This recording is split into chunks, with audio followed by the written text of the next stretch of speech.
Shopping for a used Porsche Boxster, Cayman, or 911? A PPI is critical, but even detailed inspections often miss the biggest problems, especially with M96 and M97 engines.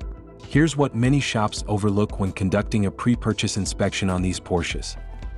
Bore scoring. Scoping through the spark plug hole isn't enough. Always bore scope from the sump, especially cylinders 4 to 6 for M96 and M97 engines. That's where scoring starts, and it can be completely hidden from the top. And don't let someone tell you that 9 Alpha 1 engines, or also known as the MA1, don't suffer from cylinder bore scoring. They need to be checked too. Fuel trim values. FRA and RCAT values tell you how the engine is really running. If they're not being checked, you could miss vacuum leaks, injector issues, or a bad MAF sensor. Over-rev report. Generic scanners can't read Porsche over-rev data. You need a proper scan tool like the Durametric to know if the engine has ever been misshifted or abused from excessive over-revs. That information is permanently stored in the ECU. Crankcase vacuum. Low or excessive vacuum, smoke at startup, or a whistle. That's likely a failing AOS. Always check with a manometer. Cooling system. If the water pump is more than 4 to 6 years old, replace it. Same with the original expansion tank, they fail with age. Air pockets from poor bleeding when adding coolant to an engine? Those lead to hot spots and cracked heads. Old fuel and dirty injectors. Stale gas and marginal injectors cause rich cold starts that wash cylinders and sabotage ring seal. Always inspect fuel trim values and cold start behavior. Vacuum leaks. Plastic lines get brittle and lead to cracks. Smoke testing is the only way to find small cracks and leaks that ruin drivability and fuel economy.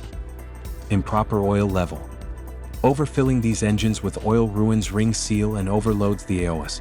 Always check the oil cold after at least 8 hours on a level surface. Misconceptions about the intermediate shaft bearing.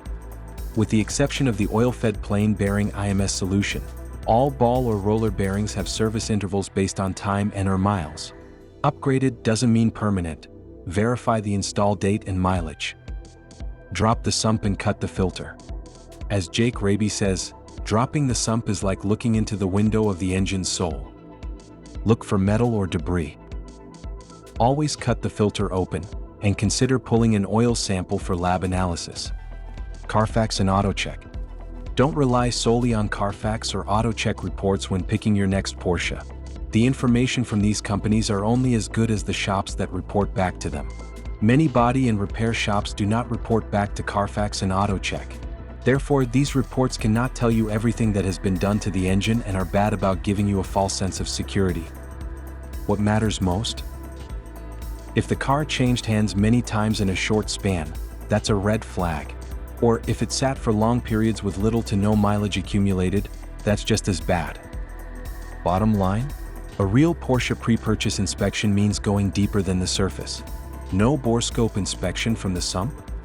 No smoke test? No fuel trim logs? No used oil analysis? If that's the case, then you're not getting the full story.